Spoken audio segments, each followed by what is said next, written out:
Hey everyone, very good evening to all of you. First of all, let me wish you all a very happy advance Independence Day to all of you. On this auspicious day, we come together as a nation, we come together as a team to celebrate the cherished freedom that our forefathers have fought vigilantly for. Okay, so very good evening, good afternoon, and good morning to all of you who've been present today in today's training. Before we get started with that, there are some of the things that we need to be taking care. One could be related to the topics that we would be working over here. The entire training module, what we have, Padmini ma'am, Lata, and Kirtana, especially for you, because you are managing the classes, you will subdivide that into theory, practicals, and album, right? So, again, in theory, you start with Dr. Maria Montessori's life history. The first chapter, that is what it is. Now, before you introduce Dr. Maria Montessori's life history, I would want you all to give a quick and a brief introduction about what are the preschool methodologies, what are the different preschool curriculums as such. So when I talk about preschool curriculums, we might have kindergarten way of teaching. That's by Friedrich Froebel itself. He was the first person who actually said that kindergarten needs to be worked upon on children of 3 to 6 years of age. Then you can also get into your multiple intelligence, that is Gardner's principle. You can also talk about playway methodology, integrated methodology, Reggio Emilio way of teaching, and Piaget's way of teaching. So all these are different curriculums that we follow for children of 3 to 6 years.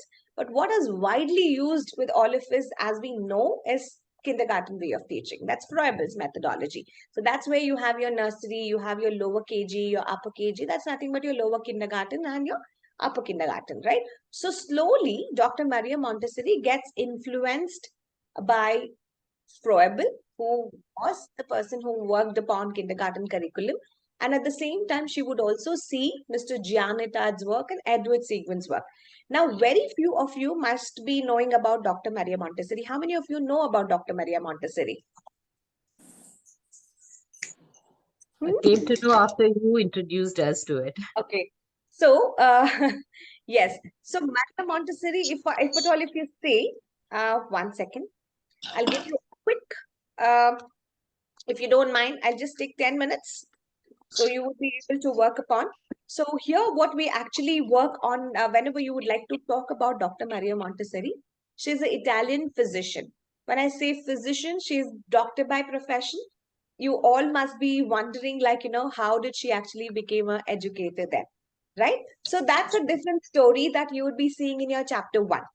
How was she? What was her, the childhood? What was her early education?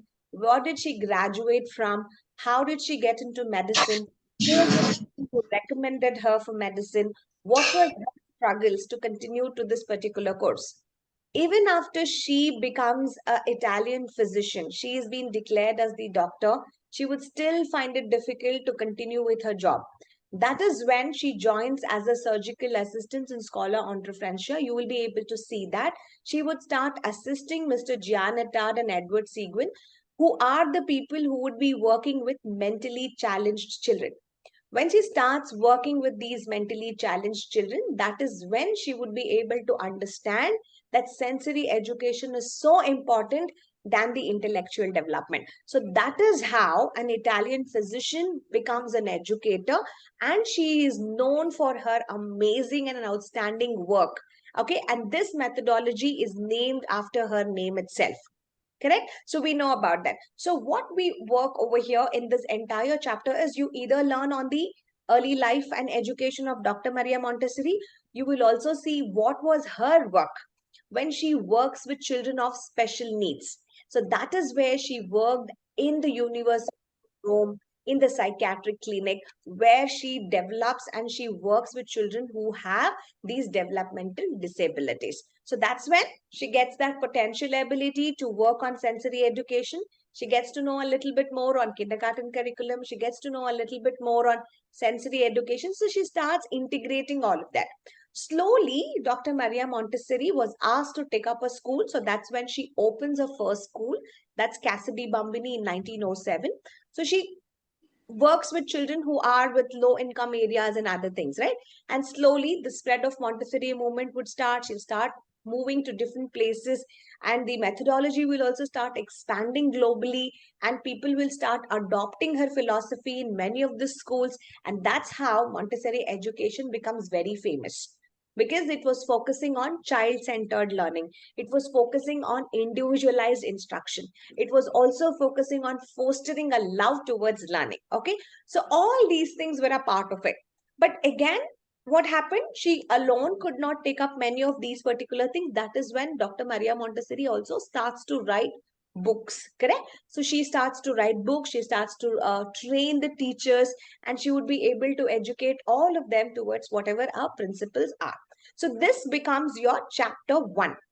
Clear, everybody? We would be seeing her struggles, her journey, how she actually took up. So this is your chapter 1. So you can finish it in day 1. So if you have 1 hour of your time, you should be able to finish Life History of Dr. Maria Montessori by giving a complete overview. So Padmini ma'am, so chapter 1, 1 hour, you can note it down. Second Sure. thing, yeah. Second thing, when we are working on introducing the Montessori methods, now this is your second chapter. Now here, it takes a little time for all of us. Why? Because in Montessori methods, whenever we work on different areas, correct? So what are the different areas that we were discussing? What are the different areas that we were working here?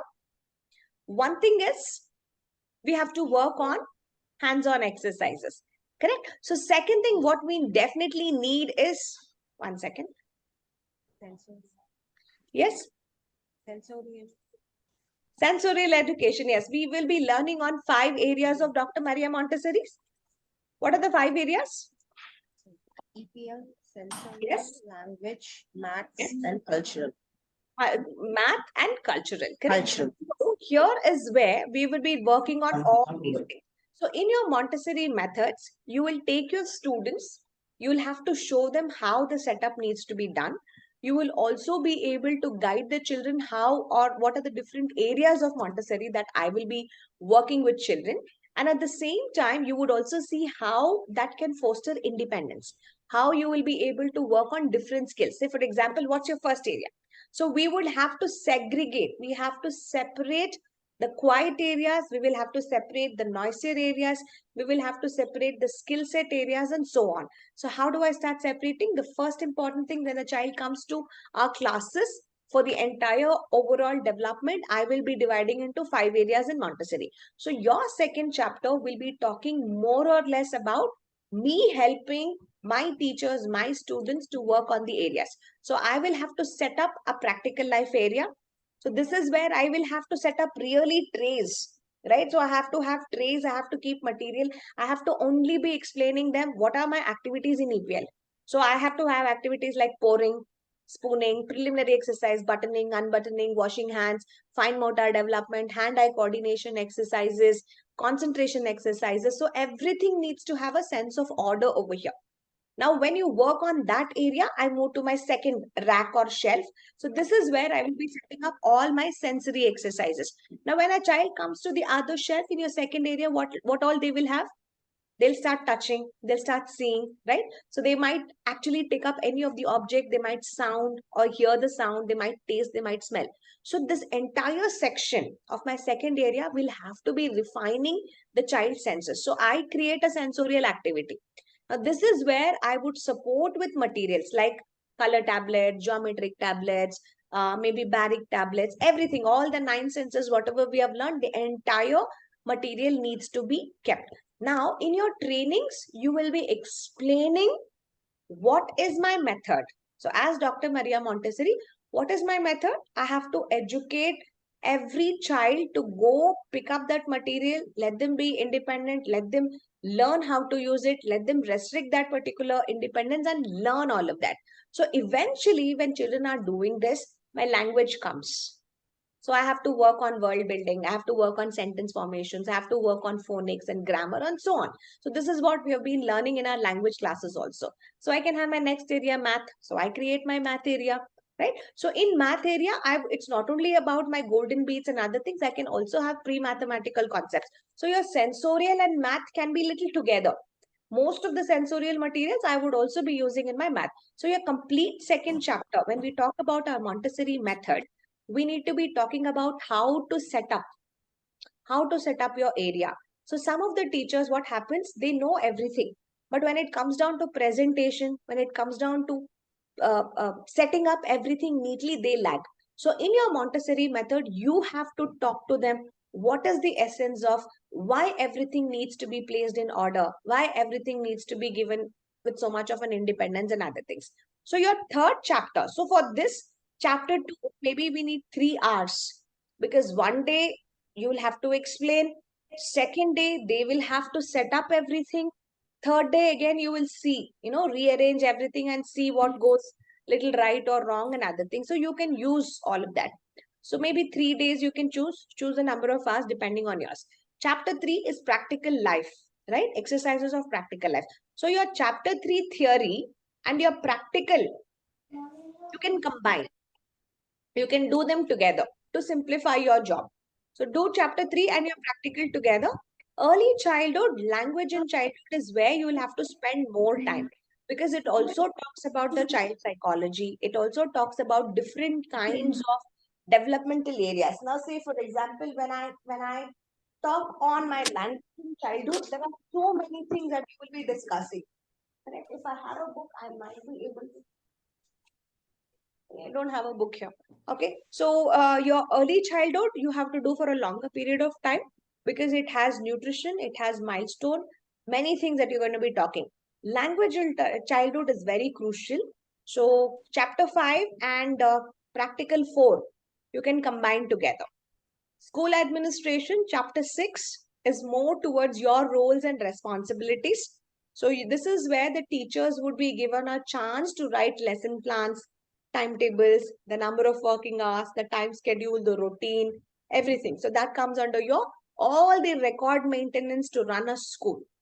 Seventh chapter, teaching reading and writing, is very, very important, because this is what the actual academic portion would come down to. So if you're not using themes, if you're not using a proper lesson plan of chapter 6, children might struggle when they're learning to read and write. So your chapter 7 will give you methods. You will have context support method, you will have look and say method, photographic method, phonetic way of teaching. Then again, you would have language experience. There are different methodologies that you can introduce reading and writing. So that's one.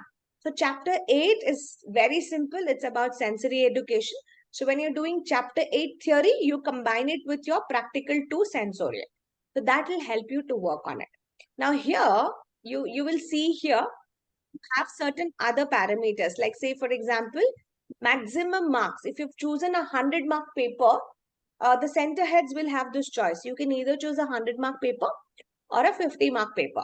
So what you can do, I always choose a 50-mark theory, because we don't do much of theory, but we do a lot of practical. So I choose a 100-mark practical and a 50-mark theory. So here, what I'm showing right now in the syllabus is a 100-mark theory and a 20-mark practical. So you can choose that. So you can talk to Sudev sir. The question papers, model papers, everything will be based upon that particular thing itself. Okay. So albums are mandatory. So they'll give you an index and you can follow that particular index. So this is your course module that most of the students will have to be taking up. So Padmini ma'am and Kirtana, so make a plan according to yours and you can start. Okay. So yes. So having said that, so we are moving towards our language development. So in the previous class, in the language development, what we saw was whatever we were talking, the spoken language is most of the time spoken, it's heard, and then slowly it disappears. So that was a reason we moved on to our written language, because written language is there forever. And we also saw that there are many stages for our children to read and write. Correct? So what was the first important thing that we actually learned over here is like symbols. So we understood for every letter, there is a graphical representation. And that graphical representation is nothing but how does a letter look? We call that as a grapheme. Every letter is associated with a sound to it, and that sound is nothing but a phoneme. When I'm saying that sound, my facial expressions does change.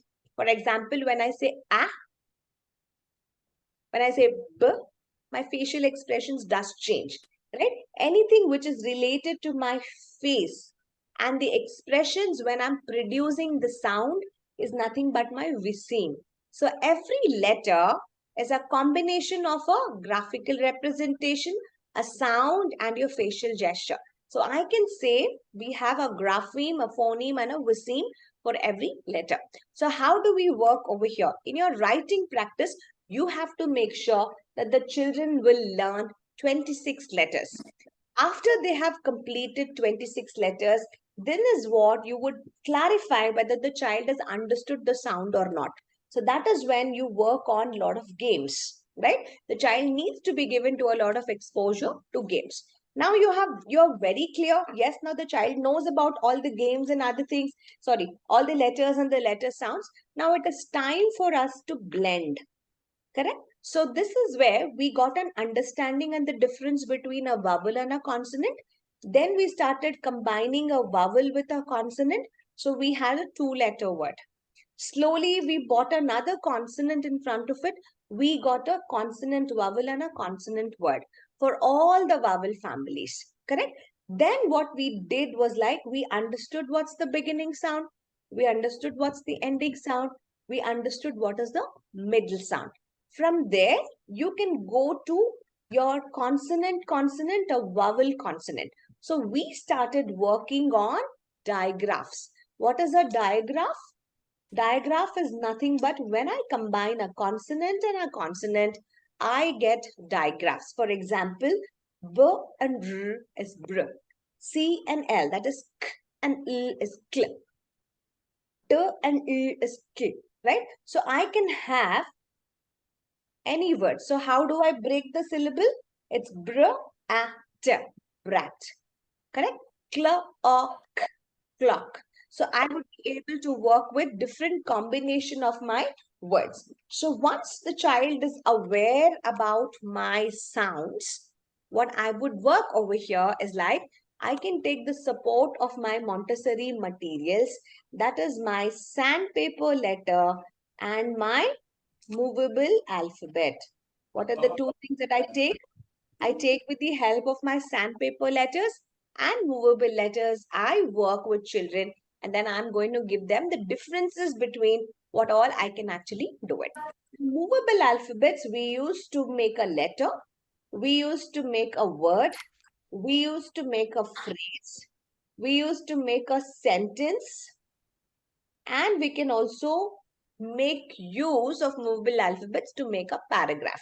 So these are the different stages that we use this material for.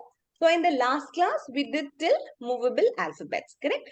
Now in today's session, we are going to further go on. The child is now working on writing. But what is very important for me? When I'm writing, what is very important for me? Handwriting. My handwriting is very important.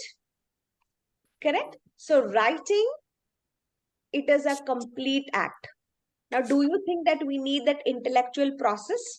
How I should write? I should know the muscular memory. If somebody asks me, write a circle, draw a circle, I should know how to draw a circle. So don't you think that I need to have that intellectual process? How to make a circle, I should know first. Second thing, what I have to know, I should have the strength. Correct? I should have my muscle strength. Third thing, I should know whether I'm a right-handed person or I'm a left-handed person. There are many things which is combined when I'm talking about my writing. So what all it needs an intellectual process. It's an intellectual process. What all I need? It's a combination of my manual dexterity. So I'm working on whether I'm a left-handed or a right-handed. Or I could also say it's the ability for me to express how to write. Whatever are my thoughts, how do I put that into symbols? How can I express that thoughts into symbols? So that also becomes very important for me. So having all of this, I have to also work on that. Now, do you think that the child can write immediately? It's kind of difficult, right? Because the child might be undergoing a sensitive period and you're still introducing the child to the environment, and all of a sudden there's so much around the child that the child will have to get attracted to.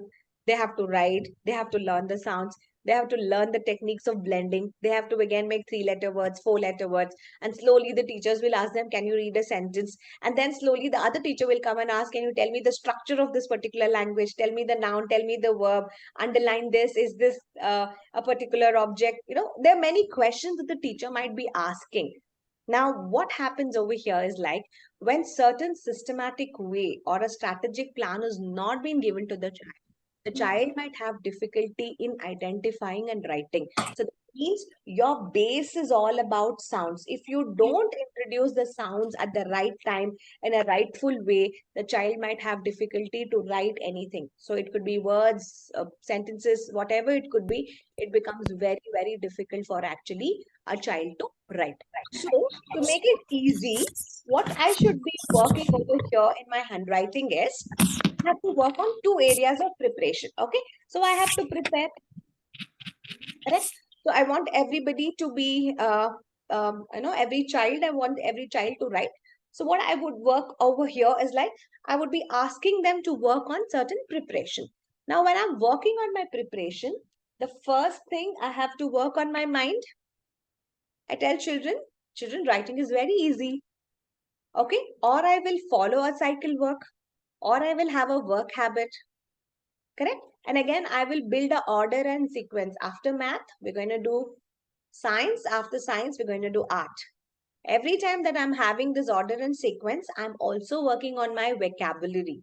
I have to always concentrate on how does the child feel. So you have to prepare the child's mind first. It's not only about the hand. The second thing is what I would do is I would prepare the child's hand.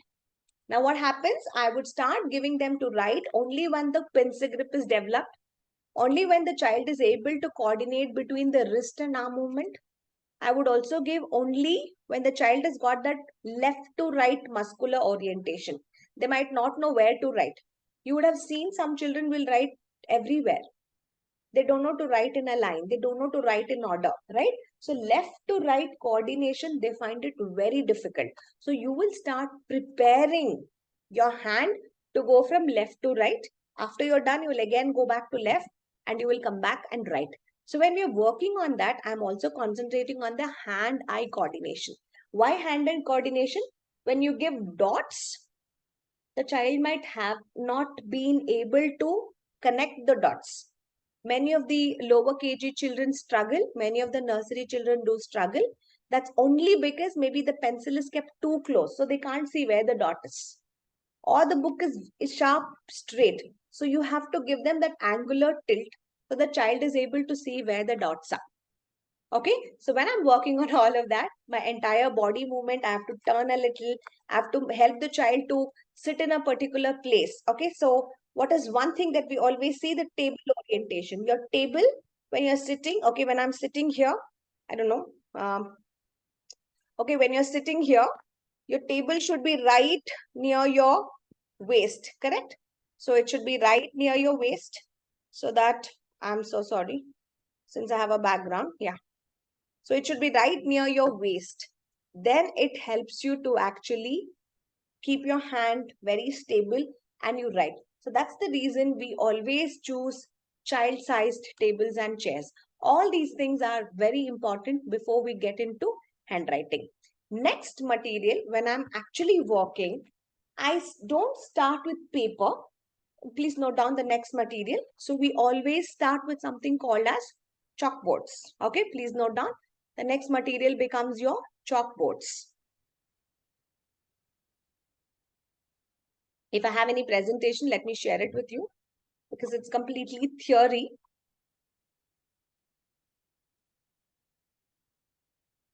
Very sorry, Kamala. You move on to your chalkboards. Okay, yes.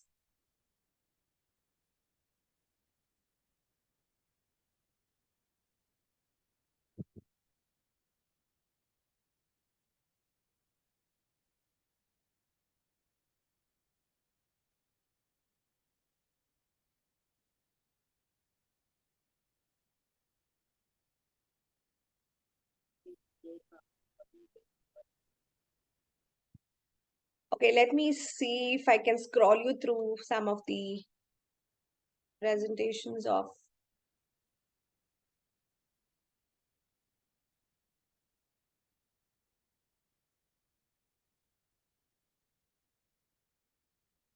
Yes. So we might be working towards something called as chalkboards here. Okay. So chalkboards, you get these different kinds of chalkboards in Montessori. So what is the first one? We actually call it, we call it a blank board. The second one, which is squared, like our math book, it's called a grid board, or we call it as a square board. We also have boards which will have 4 lines, double lines, and all of that. So your first task is like you can choose up these boards and they come with a stacker. You get a wooden stacker where you can actually place your chalkboards over here. Now, I would start introducing children to the blank board first. So what you can always do, the teacher can help them to draw a line or a pattern, or the teacher can give them a sandpaper letter. She can show them the finger tracing and let the child trace using the chalkboard. So materials like duster, maybe if it's a wet chalk, if you need a wet chalk, or some of them would also have a chalk holder, you can always place it accordingly. Now you ask the child to continue writing or tracing depending on the easiness of the child. Okay, colors you can actually choose, the patterns you can also choose. Math period also, you will be able to choose your second presentation material, that is your square board. Why we always use sandpaper letters, sandpaper numbers is because they act as a copy control cards for you. The child might forget how to write a number, the child might forget how to write a letter, but when you have all of them, it helps them actually to work on certain skills. Okay, so this becomes your second material. Now, when the child is getting into lower KG or upper KG, we always want them to help or learn about the positions and placements of the letters. That is when I go to my 4-line board. I would be teaching children on that. So I don't have to skip my chalkboards or blank boards or any other kind of sandpaper letters. I can still continue, but you would start working and helping the children to work on it. Now, what is the next thing that I would be working over here is like, how do I sort letters? Now, which letter should I begin first? Is most of them would actually have that difficulty. Now, say for example, in case if I've chosen movable alphabet, how can I choose letters? Maybe the letters which have the same pattern, like see, letter A also starts with the curve. Letter C also starts with the curve. Letter D also starts with the curve. Letter E also has the same curve, right? So you can choose the letters which have a common curve and they all will stick to the blue line itself. So you can sort them based on that. Or you can sort the letters which is tall, like letter B, letter H, letter I, because they're touching the top line. So you can sort the letters. What letters will touch the bottom line? Letter G, it touches the bottom line. Letter P touches the bottom line. Letter Q touches the bottom line. So your sorting in your presentation too, when you're using movable alphabets, has to be based upon how do I sort these letters. Okay. Now coming down to your sandpaper letters, if I'm using sandpaper letters, how do I sort? I might be able to sort based upon standing line, sleeping line, curve lines, zigzag lines, correct? So which letters will have standing and sleeping? Letter E, F, H, I, right? All of them, they have this straight standing and sleeping line. Then I can get into slants, my A, my X, V, W, M, N, all of them will have slanting. Then you can go with curves, open curves, okay? So that's how you would be working based upon the positions and placements.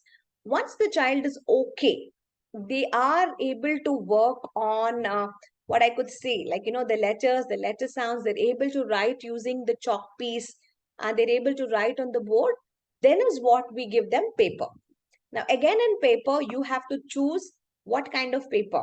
Just like in chalkboards, you went with a blank board, you choose a plain sheet. Then you can give them a grid. Then you can give them 4-line, then 2-line, then 3-line, correct? So all these things you can actually ask the children to actually move on. So choosing the paper is also important. Now, what to write on the paper? First, the teacher should show them single letters. After single letters, you will show them words. After words, you will give them sentences. After that, you will either ask them to draw something. Okay. Now, can I also have certain other things? For example, can I have certain other things over here? Definitely, yes. See, I can use movable alphabet pictures. I can write something. See, I ate pumpkin. So I would encourage the child to draw pumpkin. I would encourage the child to draw pie and ice cream also. Now, did you notice that there is a spelling mistake in ice? I-S-E instead of I-C-E. Why? The sound, right? The child listened to as the sound for ice. The child is still not been introduced that C has two sounds, a hard sound and a soft sound. What's a hard sound? C for k, right? So the soft sound is okay. So that the child has never been introduced. So we don't get into spellings. We don't correct the child over here when they are initially beginning to write. Slowly is what you take them up. Then is what you give them certain scripts. Now, what are scripts? If you see those green cards, the teacher would have prepared certain scripts. Okay. The child will pick up that script. The child will start copying to write. If it's uppercase letters, the child will pick up that uppercase. They start writing in their notebooks. If the child teacher wants them to write words, the child will pick up the word card. They'll start copying the words. If the teacher wants them to draw or write a sentence, they will copy the sentences. So these cards you will have to be preparing when you're introducing writing exercises for children. Now, since I've been introduced to writing, the next question for me is like, when should I use my uppercase and when should I use my lowercase? Now, from slowly, you will give them the what I could say, the relations between an upper and a lowercase. You say both the letters will make one sound. So you get your movable alphabets, you get, sandpaper alphabets in both upper and the lower cases. You also get sandpaper letters, which is together also. Like, separately also you can buy. Together cards also you can actually buy. Now, what do I do here in this exercises? I will have to be making some of the sentence cards. For example, read the first card here. The dog likes to eat bone. Since it's a sentence, the period or the full stop that I would be using will be in color red. What is the color here? It will be in color red. The second sentence, it's not correct because we are not ending that sentence with a full stop. The third sentence, is it correct? Not correct because the first letter is not capital. So you will have to make duplicate sets of cards. And each of those sentences, you should keep them separately in envelope. Okay. So you can go by set A. You can go by stage, have lots of duplications. Can two letters have capital letters, T and H? That's wrong. Why? The child will have to analyze. So you can make your duplicate cards and the child will have to figure out which sentence label card is the right one when you're introducing punctuation lessons to your children. So this was just for you to work on capital letters and periods. Now, can I use the same thing to introduce comma and question mark? Definitely yes. Now here, you can give the children the label cards about their own names. Now tell me which one is correct. The child will have to figure out and tell me. Name is a noun. So noun, the first letter will always have to start with capital. So my name is Divya. So how should I write? So children have difficulty in writing their own names. They will always jumble up capital letters and small letters. So we have to be introducing to them how to write their own names. Then slowly go with your phrases. When I have a noun and I'm also beginning the sentence also, we might get a capital letter. Like the first one is right because T also should be capital, D also should be capital because that's a noun. Okay. So you go that way and you can actually help the child to actually work on. And you have to put the full stop or the period always in color red. This is important. You have to always put in red color in Montessori. Now, when I'm combining two sentences together, I will always be taking a pause and I would use the punctuation comma. I am sick today and I will be on leave. So I have to put a comma after today and then I have to be using this. So I might not go a little deeper into it because it's easy. And whenever you're using the question marks, like why, question words like why, what, where, how, whose, when, right? So you will also use in your set C. So there are different sets. Set A is only for capital letter and full stop. Set B is for your comma and full stop. Set C is for question mark. So whatever is the punctuation that you're using, that has to be in color red. Okay, it has to be constructed in your color red color. Now I would be moving to transcriptions. Now what are transcriptions? Now you will make more and more of such sample writings, and then you will be giving, laminating them, keeping them in a particular box, and you would ask the child to pick up any of the transcription, and they have to read, they have to write, they have to figure out what is the capital letter, where I have to put the comma, where I have to put the full stop. They start reading, they start identifying. So your transcription label statements will have many of those exercises which acts as a revision or a repetition. Now, what all can I include in my transcription? A beautiful saying or a line from a literature, right? I can even have a rhyme or a poem. I can also have a riddle, or I can have a storyline which the child has shared with you, or words from familiar song, any homely saying also, we should be able to put it in your transcription. Each slide, what I'm showing you, is one exercise in Montessori. It's one practical exercise. There are no materials for it. You have to do those materials. Kitna, Padmini ma'am, both of you, each slide, whatever I'm showing, we don't have materials. You have to make those materials. Okay. Where your book only talks about introduce using transcriptions. In transcriptions, what is it? It should be a box where you will have lot of cards. Those cards you will have to prepare. I just showed you one sample, the cards that we prepare. So you will have to make cards like this, and you have to keep it in a small box. Poems, riddles, puzzles, anything which the child can pick up, read. So wherever there is comma, your transcription should have in red color, comma. Full stop should be in red color. Capital letter should be in red color. So whenever they are seeing, no, many times it actually helps the child to recollect, yes, it's a question mark, it's a questioning word, so I should be able to work. So you can take a look at all these sayings, rhymes, riddles, poems, homely sayings, words from familiar song to make it up. Now coming down to what is a script, or what is the font that you will have to be choosing, you can choose whatever is the dominant handwriting script in your school. Some schools say they have to write in cursive. How many of the schools will practice writing in cursive? Many schools will have cursive, many schools have not following cursive. So depending upon whatever is the font and the script, you choose that, and you choose your letters also similar way. You choose your sandpapers also. If your school is following cursive, you have to purchase cursive sandpaper letters. You have to purchase movable alphabet cursive letters. And whoever is the teacher who's writing those transcriptions, sentences, labels, she should also write in cursive letters only. Okay, all your scripts. So first thing what you will work when you're working with lower KG and upper KG, go to your school, ask them what is the script font I have to follow. Okay, what is the medium? How should I write? Cursive writing, print writing, italics, whatever it could be. You ask them, because depending on that only you will be introducing writing to the child. So scripts will always take a lot of importance when it comes down to handwriting. Now say for example, if the school has chosen cursive script. Why school would have chosen? Because they'll have a flowing handwriting. The strokes will never be broken. The strokes can be retraced multiple times. So words can look very beautiful, right?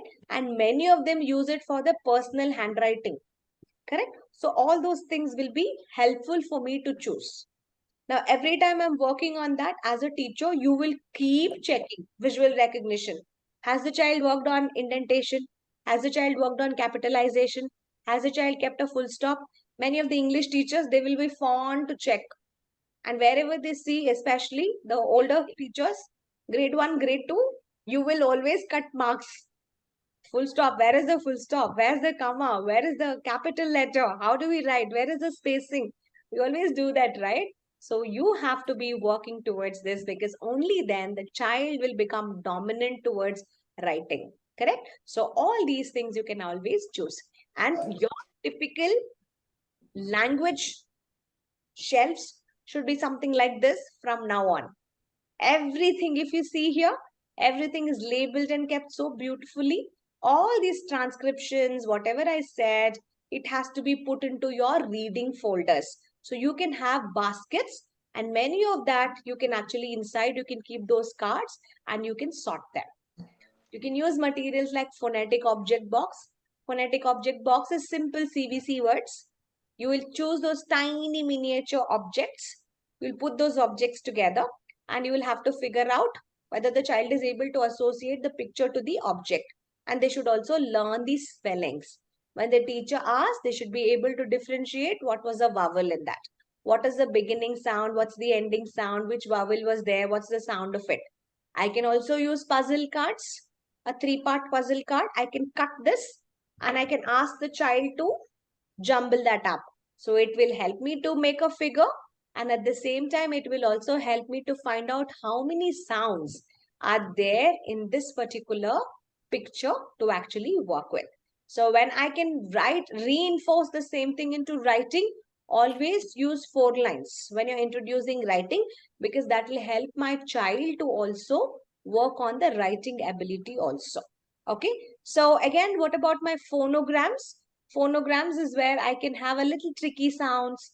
I can have digraphs involved, right? So I can include slowly my phonograms, and I can also have my compound words. Compound words, when 2 words they combine together, they make a different meaning altogether. Rain is different, bow is different. When I combine rain and bow, it becomes rainbow.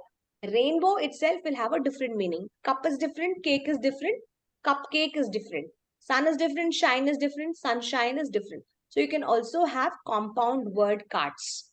You can also have mats like this, and you can ask the child to find out what are the words that begin with the sound sh or end with the sound sh. For example, fish. Correct? Spinach. Does it end with sh? No. So I can give anything which actually helps me to work on all of that. What are my phonograms? Anything which starts and ends with sh, ch, qua, oi, e, o, I, a, e, u, u, r, of, ow, or, a, ow. Okay. So these would be my phonograms. I can have different mats.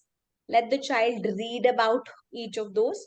This is only for your sound learning. So these we call as phonogram letter mats. Can we also have picture cards, just like how we had classified cards? So we will also have picture cards, because see, everything you have to relate it to picture cards. You can include picture cards. It becomes helpful for me to read. What if I don't want to give picture cards? I want to make this tiny books and give it as a giveaway for the child. It's my SH word.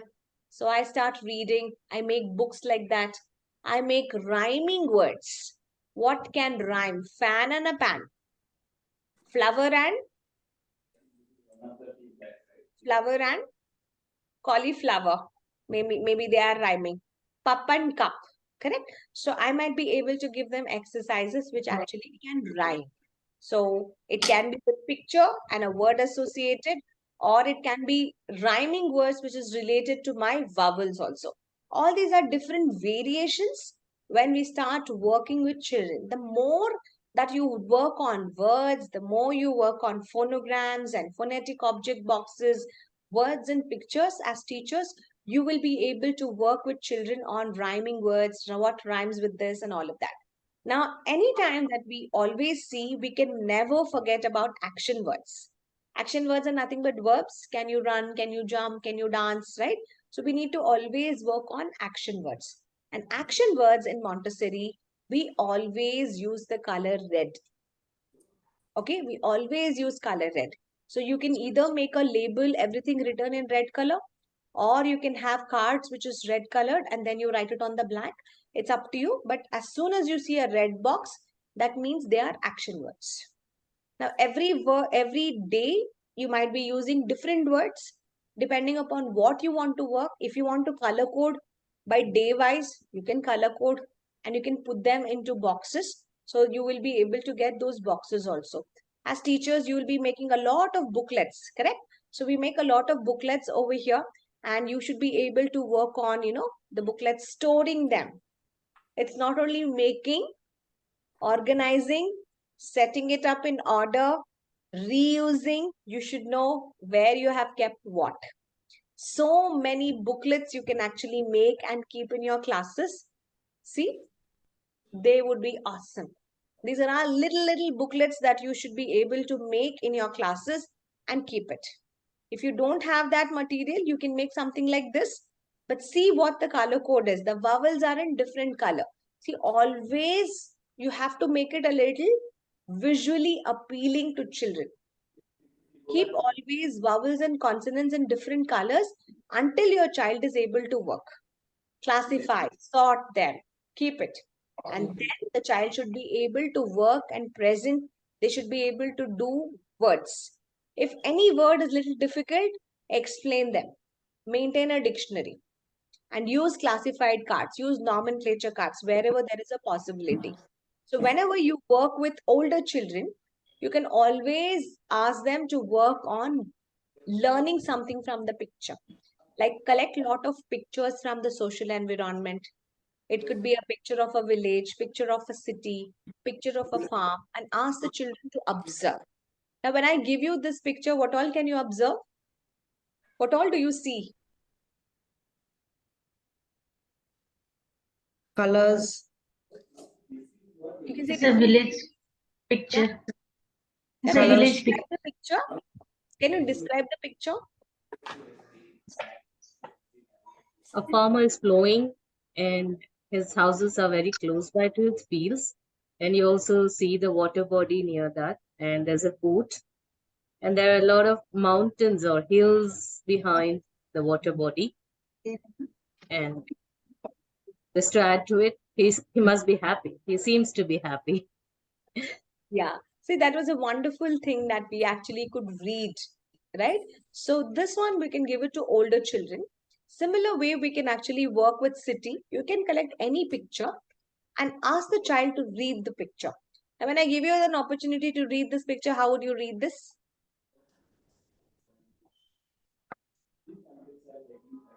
This is a city environment. And they're all individual houses. And you see the transportation types. And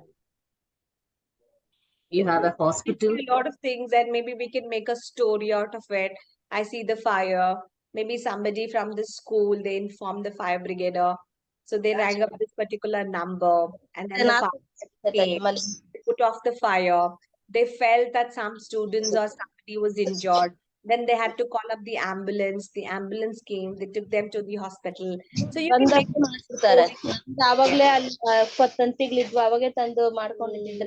yes, so you will be able to make up a story that way and you should be able to work. So we call that as reading something.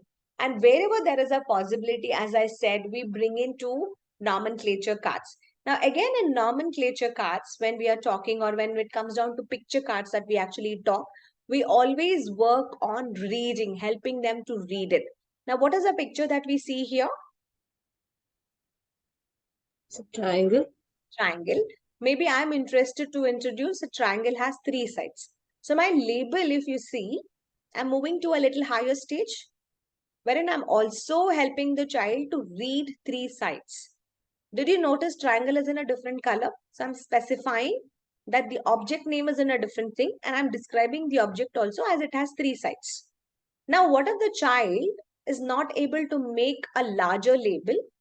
Maybe I will cut the label. So triangle separate has three sides separate. Now I can question the child when I give two pictures. Does triangle have three sides or square has three sides? Correct? The child will have to choose mama. Sorry, not mama. Ma'am, it is the triangle which has 3 sides. The child should be able to give me the answer. What if the child has still not been able to read the full word, triangle? I have to help them to syllabicate the word like triangle, rectangle, right? So I should be able to help the child to work on breaking the word and trying to read. So I give them more options to read. Now in my presentation, again, I can collect different pictures of shapes. I can have the names of it. Now, what if my lesson was on helping the child realize how many sides do these objects have? So I can say triangle has 3 sides, circle has no sides, rectangle has 4 sides. The child will have to only match. So they will have to bring a corresponding label and they have to be keeping. So this helps me to work on my analysis. To make it even more better, and if we want to move a little bit more towards grammar, for all the primary classes. Now the pre-primary class is all over. Now what happens when the child is completely learned? Sometimes we move a little higher to our primary classes also. So this is where we use function of words, or we can also call it as parts of speech. So what's the material that we use to introduce the function of words is we use a material called grammar symbol box. Now here every part of speech has got a different shape to represent. Nouns will be represented by a large black triangle, articles by a small light blue triangle, adjective by a dark blue triangle, conjunction by a pink triangle, preposition by a green crescent, verb by a large circle, adverb by a small orange circle. Now, this is to be given to a child. Now, before I introduce all of that, we have all known about noun is nothing but place, name of a place, animal, or an object or a thing, right? So we have known about that. So I cannot only take up the noun just like that. I have to use an article to represent that. Like say a cow, the cow, an orange, an apple. I should be able to read that way. So when I'm using articles, I should always ask certain questions. Are there many of these? Is there more than one? Or is there just one? Leaving my an, there's always a confusion. Should I use a? Should I use the? Correct? Now say for example, if I say bus, is it a bus or the bus? There's always a problem. We always have a problem, right? Realizing what should I be using? A bus or the bus? Which is correct? Which is correct? It's a bus because we don't Yeah. know which bus you're talking about. When you're particular about the Yes. bus we're talking about, and are you realizing the same, would be the bus. Yes. So if there are many of the buses, and if I'm talking about one of the many, it is a. If I'm particularly talking about a bus which goes to Padmini ma'am's house, then it is the bus. Correct? It's only that bus which goes to Padmini ma'am's house. Correct? So we would be able to work on those questions. So I have to be working with an article game, the first one. For that, I will choose materials, a basket full of objects, a writing tray. I should have what are my articles that I'm choosing from. Now, say for example, if I've chosen my objects as bug, tree, and ant, I have to take pictures of all of that. I should have a picture of a bug, a picture of a tree, a picture of an ant. Second thing, I should have the tickets or a label of all those objects.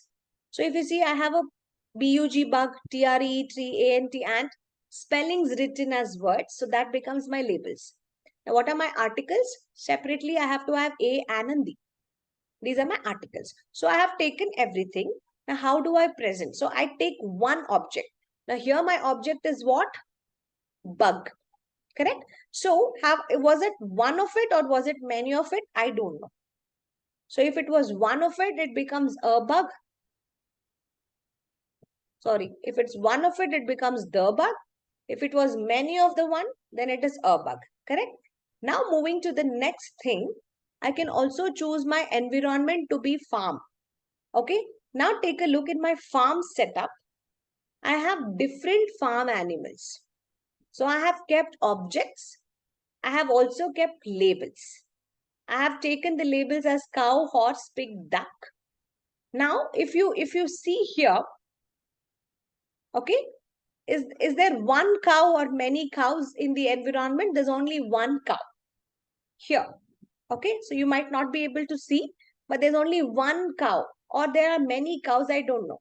If there are many cows and I've taken one from it, it becomes a cow. Okay, so it is a cow. So we realize it is a cow. So since A is an article, I represent it with a light blue triangle. Since cow is a noun, I represent it by a dark, large triangle. Now I want to describe the cow. Okay, so whenever I want to describe, that becomes my adjective. Okay, now I have taken two farm animals. One is pig, one is the cow. Now I'm choosing two colors, pink and brown. Now I'm putting the label and the noun together. I'm not keeping it separately. A separate, cow separate. I'm taking both of them together. A cow and cow, the cow, a pig and pig, the pig. I'm taking the article label separately and I'm taking adjective label separately. Now I take the picture of a pig. Okay. Now I'm choosing my, what am I choosing? I'm choosing my labels. So I take my label pink. I take a pig because I know pig is pink in color over there. Now read it, pink a pig. Is it making sense? It's not making sense. Can we reverse it? If I reverse it, what does it make? A pig pink. Does it still make sense? Does it still make sense? It does not make sense. So what should I conclude? I have to cut. What am I cutting? Article and a noun should always be cut. I cannot combine. Previous exercise I learned, let them be together. Now I'm realizing when I'm shuffling with more words, it doesn't make sense. So I cut. So I got three separate labels, a pig, pink separately. Now I shuffle and I get to the final conclusion, a pink pig. That sounds correct. So what is it helping me to understand is an adjective is always before a noun. Always before a noun. The describing word should always be before a noun. Now I start putting my function of label. A small blue triangle because it's an article. Pink is an adjective, so large dark triangle. Pig is a noun, so black triangle. From here, even our label cards will be color coded. It will be color coded. Now, if you see, everything will be color coded. So, any time that the child picks up any card with black, the child knows it's a noun.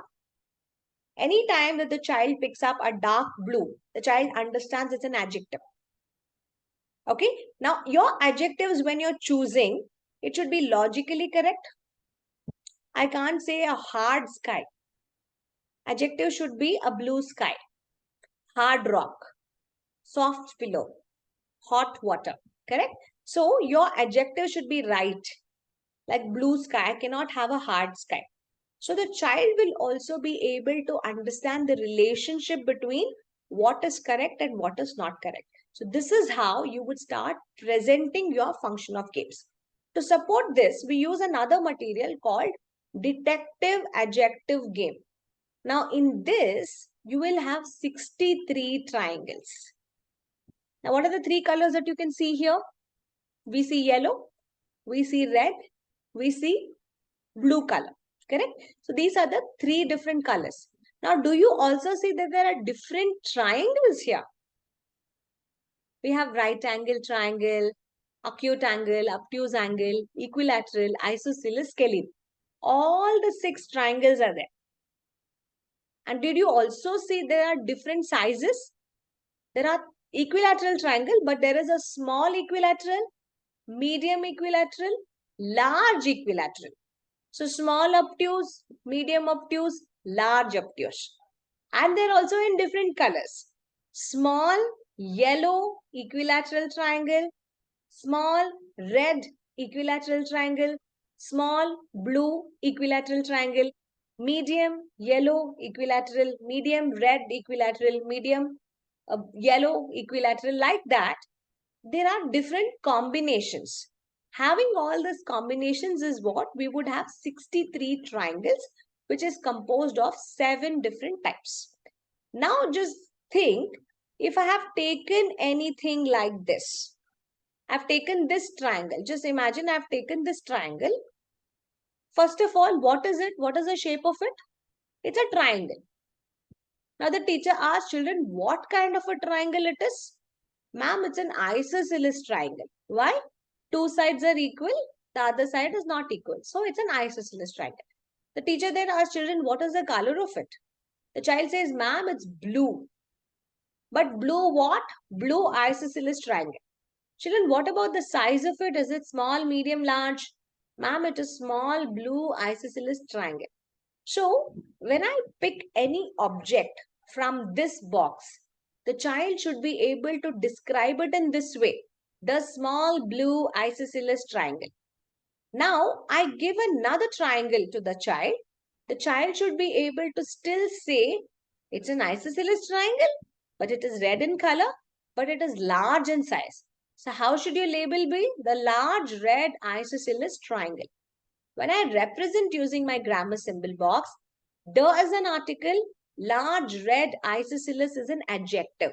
So this also gives me an ability to understand there could be many describing words for a noun. It's not one describing word. We can have many describing words for a noun. I can also have to make my presentation cards for this. Okay, so when I ask the child to pick up, I tell isosceles. Then I can ask them, you have to give me a small yellow isosceles triangle. The child should go figure that out and bring me that. Then I tell children, now we're doing scalene. Give me the small red scalene triangle. The child should be able to give me or show me how that particular triangle would be like. So this is a prepared exercise that you would be able to do it. So you can also give certain common commands. Okay, find the large blue acute isosceles triangle. Find the large acute isosceles triangle. Find a large yellow obtuse angle triangle, right? So you can always keep these preparation cards with you and that will help. Now again, depends on the font and the print that you're using. If you're using cursive, everything should be printed cursive so that the child will not have difficulty when they are trying to read or write. Clear? Now we would be using the next part of it, that's called a conjunction. Now what's conjunction? Anything that we are joining with certain words, we consider that to be as a conjunction. So right now I'm using the word and for conjunction. Just imagine I've taken a flower, correct? So flower.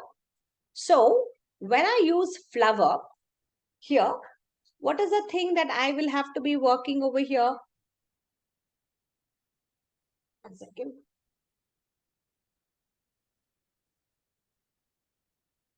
Okay.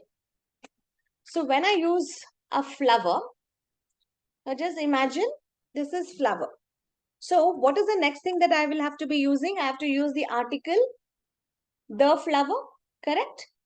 Now imagine the color of this flower is purple. So how do I say? The purple flower, correct? Now what if I have another flower and another flower? So I might have the red flower, correct? I might have the yellow flower. I might have the yellow flower. So 3 flowers I had. Now I want to join all these 3 flowers together. The purple flower, when I'm joining them together, I use the word and. I use the word and. The purple flower and the red flower and the yellow flower. So what does my label become here now? What does my label become now here? What does my label become?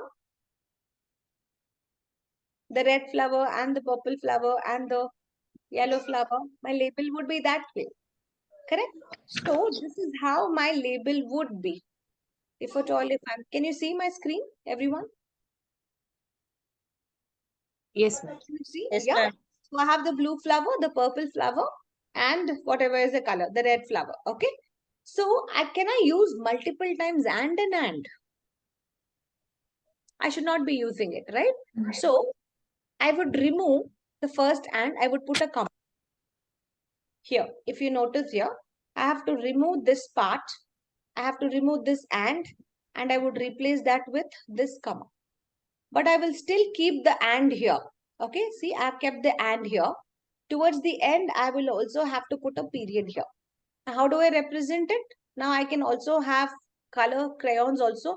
The green crayon and the red crayon. The yellow crayon or the blue crayon. You can use any conjunction words, okay? And you would represent the conjunction using a pink rectangle. Now, do you see here? You will have a pink rectangle here. This is what is used in your grammar symbol box to represent your conjunction and. So, article, adjective, noun, conjunction. Clear? Next, we work on having cards. Now, I told you we have to be using cards, right? So, this is your grammar symbol box. This is how the material would actually come. So, you can see the label here. Place the blue cone near the pink cube. So, I will have to choose the words. Place the blue cone near the pink cube. Place, it's a verb. Verb is represented by a red circle. Article, light blue triangle. Adjective, dark blue triangle. Cone is a noun, so black. Near, near is a positional word. Anytime that we work on positions, your preposition is represented by a green crescent. Okay? Then again the article, adjective and noun. So we would be using our grammar symbol to introduce these. What all could be my positional words? There are certain examples here. In, on, in front of, behind, near, far, up, down, under, over, besides, next to and far off. For every positional word, what is the thing that I will be using? What is my option? I have to use a green crescent. Crescent is like a bridge. So I have to be using a green crescent to represent my positional words to our children. Now, for having this demonstration, I am taking 3 label cards. What are my label cards? The blue flower, the red flower, the purple flower.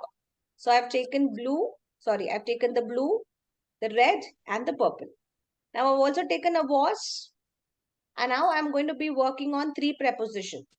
So how do I work? The blue flower and the red flower and the purple flower in the blue was. So in becomes my positional word here. Correct? And becomes my conjunction here. Correct? So how do I represent? Since there is in, it is represented by my crescent. So that becomes my demonstration of my preposition.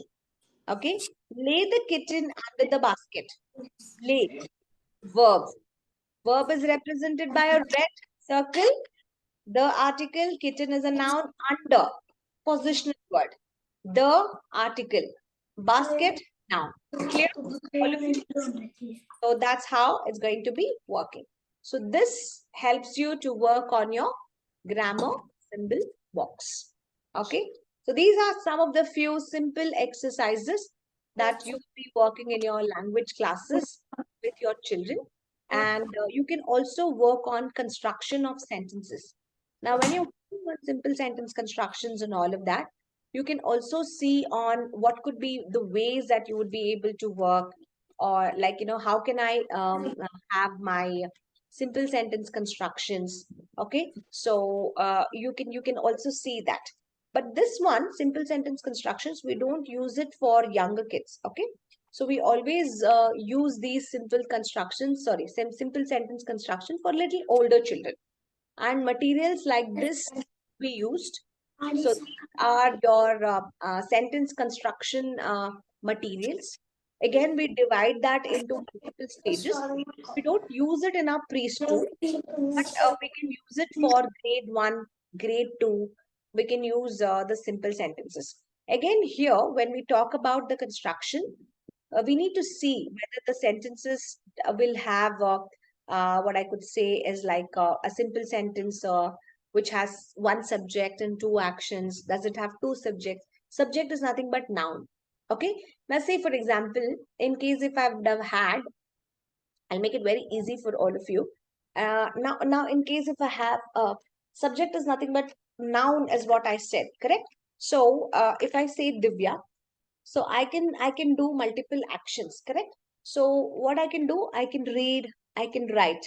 So this is a simple sentence. Now here I have how many subjects? I have only one subject, only one person. But how many actions are there? Two actions, correct? So anytime that I have one subject and two actions, I use the color blue. Okay, this is something that you need to remember. We use the color blue. Now take a look here. Here, the dog barked and growled. So how many subjects we have? One subject. That is what? The dog. The dog. Correct? So the dog is the subject. Now what did the dog do? Barked and growled. Bark and grow. The dog barked and the dog growled.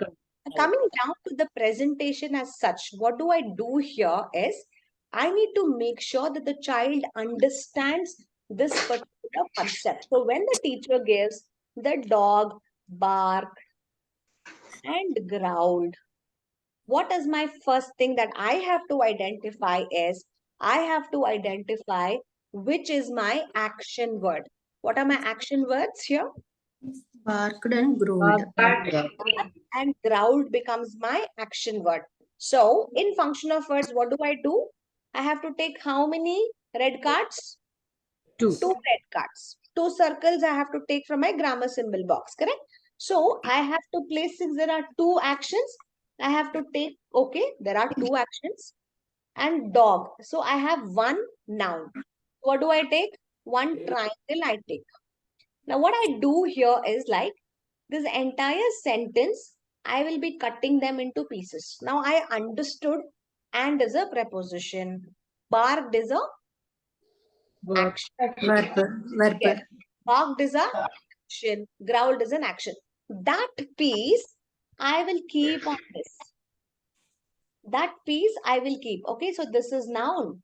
So I kept here. Okay, so this is the subject. So I keep here. So we understood that. So I am understanding that since there are two actions, I will combine that with my and. Now the teacher asks questions. Children, who barked? I have to position the arrow pointing to the subject. Ma'am, the dog. Who growled? The dog. The dog. What did the dog do? Arrows would be that side. They barked and Ground. growled. Okay. So arrow marks will become a part of my simple sentence construction. So whenever we work with one subject and two actions, your cards are going to be in blue color, and you have to have your label cards also in the same way. Okay, I can have some of the examples. All these would represent one action, two actions and one subject. Ram sang and danced, horse ran and jumped, girl ate and drank, the boy is reading and writing. Clear, all of you? Now when I have two subjects, two actions, I use green color. One subject, two action, blue. Two subject, two action, green. He washed and she dried. Who washed? He washed. Who dried? She dried. Now I would have one subject, one action, one thing. I would use my color orange. He swept the floor. What is the action I have to choose first? What is the action here? Swept. First select the action. What's the noun? I have two nouns. One is the floor, one is that boy, he. Two nouns. Now start asking, who swept the floor, children? Ma'am, he. What did he sweep? The floor. So you keep the questions like that. Next, when I have one subject, one action, two things. The boy played tennis and football. What's my verb here? Action? Played. Who played? The boy. What did he play? Tennis and football. See, there's one action. Playing is an action. What is he playing? Two things. He's playing tennis and he's playing football. One subject. So the boy. Clear all of you? Yes. Now when I go to my fifth presentation, wherein I have two subjects, two actions, two things. Two subject, two action, two things. We use red color. He threw the ball and she swung the bat. What is the action? Throwing and swinging. That becomes the action. So I have to first choose the verbs here. Who threw? He threw. What did he throw? The ball. Who swung? She swung. What did she swung? The bat. Okay. Next, step 6 presentation. Two subjects, two actions, one thing. The boy washed the dishes and the girl dried them. There's one thing common. Dishes is common here. What is the action? Washing and drying. So two actions. Thing is common. Dishes. Washing dishes, drying dishes. Who washed? The boy. What did he wash? The dishes. Who dried? The girl. What did she dry? The dishes. Clear? So this is your presentation 6. Presentation 7, multiple actions and multiple objects. To make it easy, I'll take anybody's example here. That will help me to understand. So can I take Swati? Okay. Swati, tell me what all you do at home. Swati, what all can you do? House Swati is chores. one subject. I'm choosing only Swati. So one subject. Yes, Swati. I do cooking. I teach my child. Wait. Swati can cook. Swati can teach. Swati can Watching TV. okay. You Watching can TV. okay. Gardening. Garden. Okay. That much. That's all. You read. You Yes, write. ma'am. Clean You the house.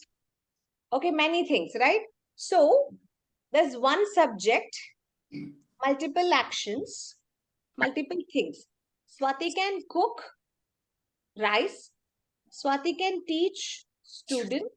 Swati can watch TV. Swati could garden some plants. Swati can read a novel. Swati can write a book. Swati can work in a school. Right?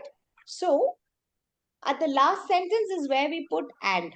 So, we can say Swati can cook rice, comma, And teach, comma, watch TV, comma, garden her plants, comma, read a book, comma, write a book, comma, work in a school.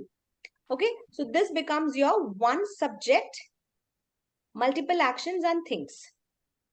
Okay, see this is, so the sentence here goes like he mowed the grass, raked the leaves, wooded the garden, pruned the roses, chipped the bushes, watered the flowers, replaced the tools and admired the landscape. Okay, so this is how we work on.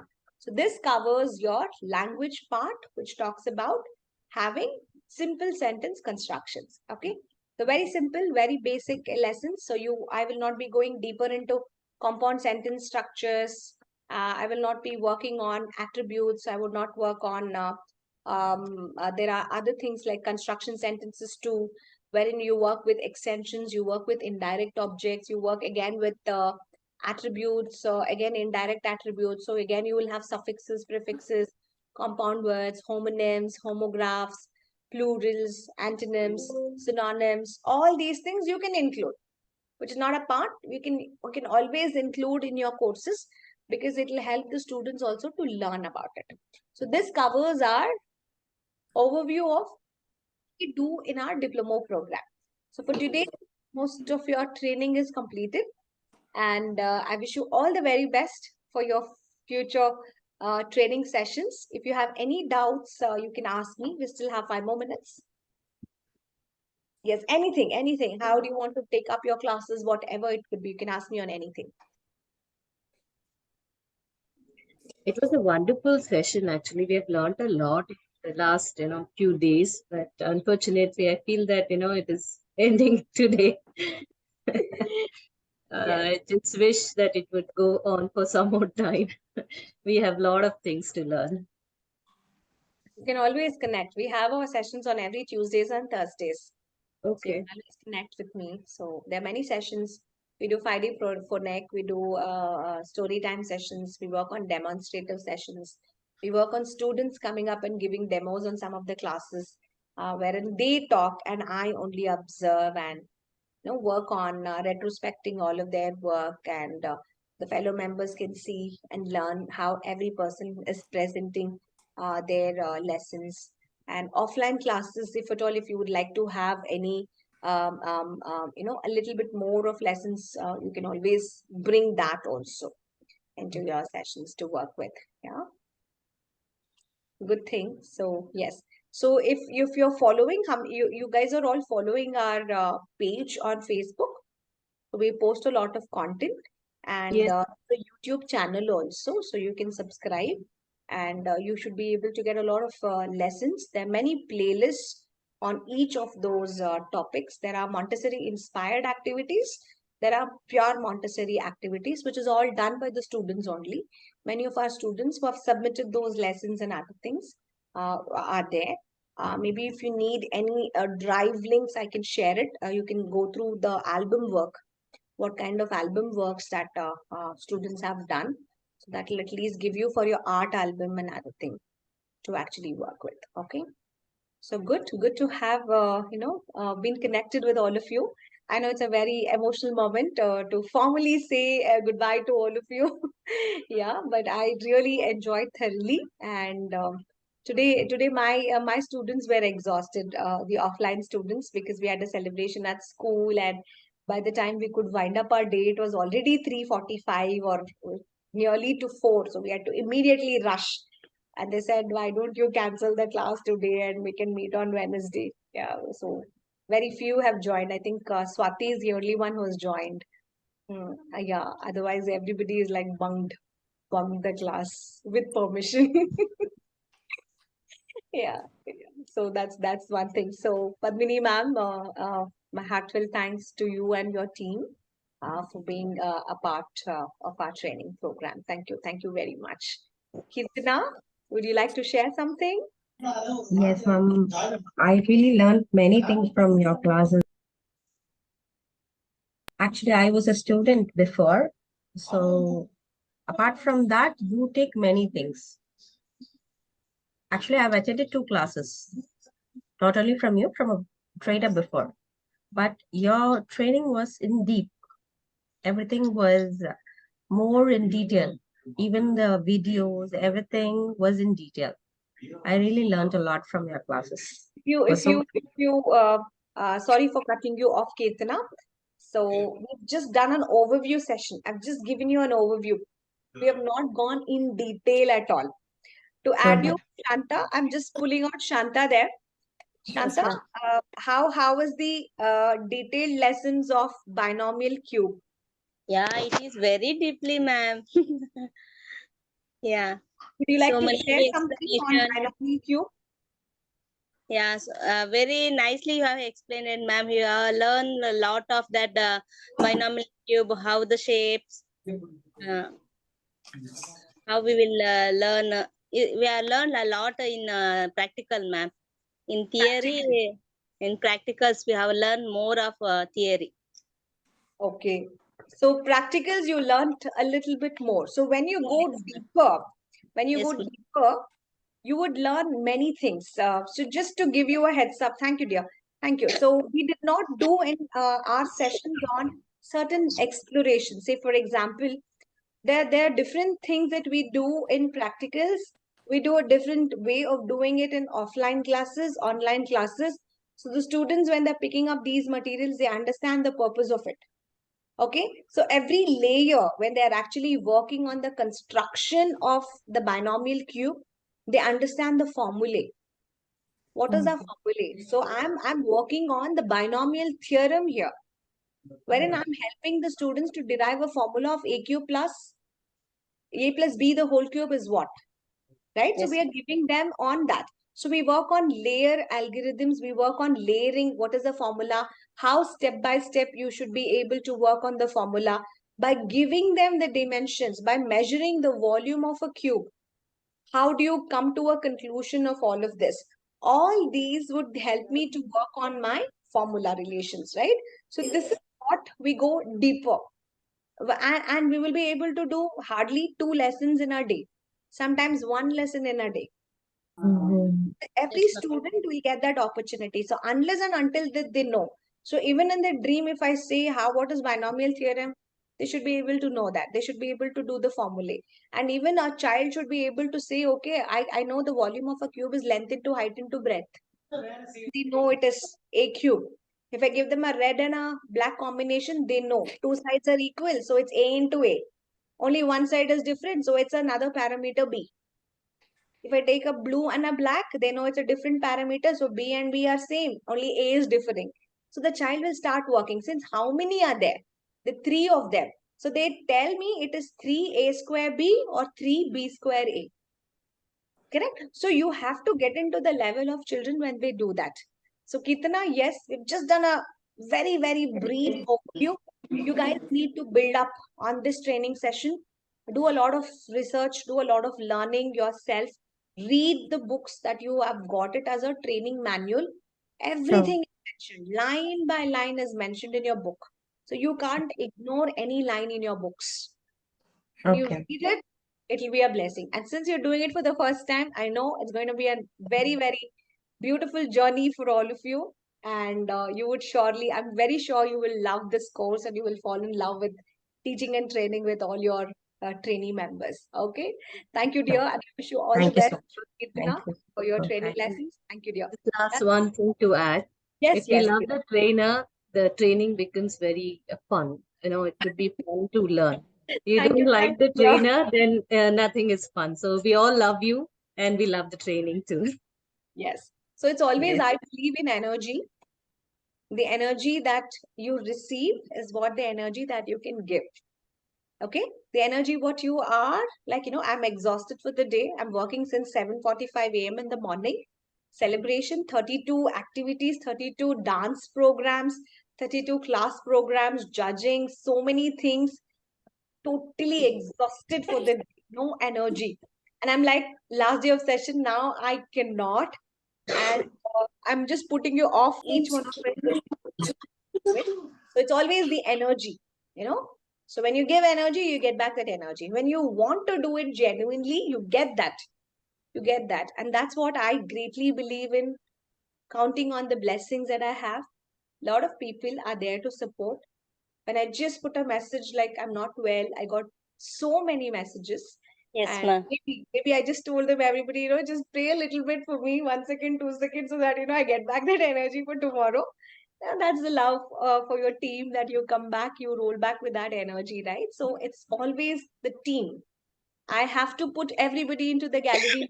Not many of us are there on the last day, but still, it was all you guys who made up this program a very, very wonderful and a very joyful and interactive session. If you were very quiet, I understand that you are listening, you are learning, you're making a lot of notes, we are talking, maybe your experience, so you can connect, you can relate. Few of you are very new to this teaching industry and training industry, so you're soaking all that information. You just have to not soak. You need to also give it back, right? So you need to talk. Wherever there is an opportunity, please talk back. That will help me to connect with all of you. And always maintain that. So whenever you are on any of the video call, be presentable, be on time, right? Dress up well.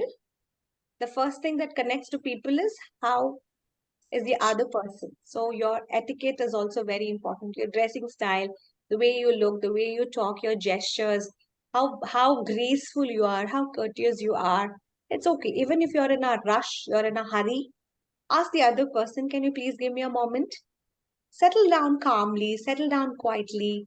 Never be in that hurry. Okay, I came late. You don't have to make it so obvious. They already know you're late. right? Take your time. Relax, and then you can start. So take a deep breath. So other person should not know many things what is happening inside your brain. Your calmness will always be there.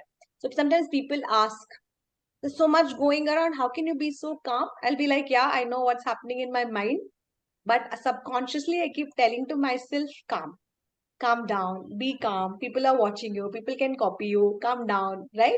So you should always reiterate yourself saying the same thing over and again, because that is how you will look more graceful and you would look more delightful, right? So you can add on to any other things that you would like to know about it. Yes. Yes. Over to you, Lata. To be frankly, Lata, you're muted, dear. Muted. okay. To be frankly, I used to say I really enjoy all the sessions, ma'am, because I am not in the such a field of training, teaching profession. But after seeing all the teaching techniques and teaching methods, I thought this much is there. I have been learned only this much, thinking it should be a more and more. After seeing the sessions, I learned many things how to teach the childrens and what is the procedure and what is the follow-up we have to do. Because all the kids are not the same; they are unique from one kid to another. And what are the palettes you showed me in a shape wise, in some of the colors, interacting with the kids, how we should handle the kids. I learned many things, ma'am. It was very useful for me. As a beginner, I'm really happy to say that I really loved it. Yes, so even Padmini ma'am will be able to relate beautifully, right? So she is one of the teacher who's always worked with older kids, and now she will find a drastic difference when she finds all those little materials. Getting back to the conceptions of teaching letters and numbers, teaching them how to make two letters and three letters. Sometimes we kind of find it this is so simple, but when you're actually into that age group, you will really struggle to introduce those letters. So that's when the parents will start coming to you and they'll start appreciating that, my child is able to write. My child is able to blend. They know all the spellings. Even if I'm giving dictation, they're writing with so much of ease. Look at the handwriting. You'll start getting those appreciations. So as a teacher, your day should be filled with what did I do today? And you have to remind yourself, who are you? I'm a teacher. What do? I only give and give and give and give without expecting anything from anyone. That's my agenda. Okay. I don't expect anything from anyone. Okay. If people want to give something, yes. If they don't want to give, I'm enough. I'm sufficient. So you should be self sufficient. Only then you're more happy. Okay. So never have that bitterness towards your life. Never have that bitterness towards your colleagues, towards anybody. Okay. So maybe they had a bad day. Just forgive. Let go. When you start carrying that, when you start becoming a little bit more personal towards it, that's when you will start hurting your own self. Okay, you all know it, but still I wanted to tell you, okay, because these are very important for a teacher to keep your mindset very calm. We all have problems, but when you enter into the school gate, leave all your problems, hang it onto your school gate, go problem free. When you're going back home, take your problems and go back home. We don't want your problems to be left there. You can take your problems, go back and you sort it out at your home. But when you're inside, you can't think about anything else because you're working with children. Anything that you teach wrong, anything that goes wrong, your mood is not set. You will not have that energy. When the teacher is not energetic, children will never be energetic. And that's going to be the worst class. And you will be able to also judge and notice this. Why one class is lagging? Take a look, who is their class teacher? The first thing they will ask is, who is the teacher? Yes. Who is the teacher? Oh, that teacher. She does not have energy. And how children will have energy? Right? So you should never give space for somebody to talk on you that way. And don't bring your age. I'm very old. Huh? I can't teach. I can't have energy. That is all It's excuses. a number. It's just age is just the number. Unless and until you have real physical pain. If you have physical pain, you should take care of your health. Otherwise, we can't give excuses. Some teachers come and say, it's third floor class, I don't want. Why? I will get knee pain if I keep climbing up and down. What if you trip and fall even in the ground floor? We never know, no? Why do you want to take it so further? These are all the silly reasons people come and ask me also sometimes. That's very bad. Yes, Lohita. Yes, dear. To you. Thank you so much, ma'am. First of all, it's a wonderful and useful session, ma'am. Thank you, dear. Actually, we don't know much more about the IMTT, ma'am. First of all, but this is a very useful section, ma'am. Okay. Coming We learn a lot of new things, ma'am. Very nice, very nice. This is something which is there, especially now for Kirtana and for Padmini ma'am, because we have almost 600, 700 centers across the globe. They have the same training manual, but each center head does it in a different way. Okay, so you have to be you have to stand out in your own teachings. Each center does it in a different way.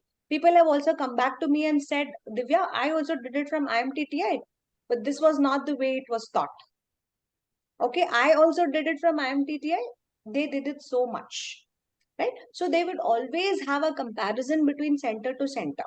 What I wanted to personally tell you is, be it 1 year course, 6 months course, what needs to be introduced to students should be introduced.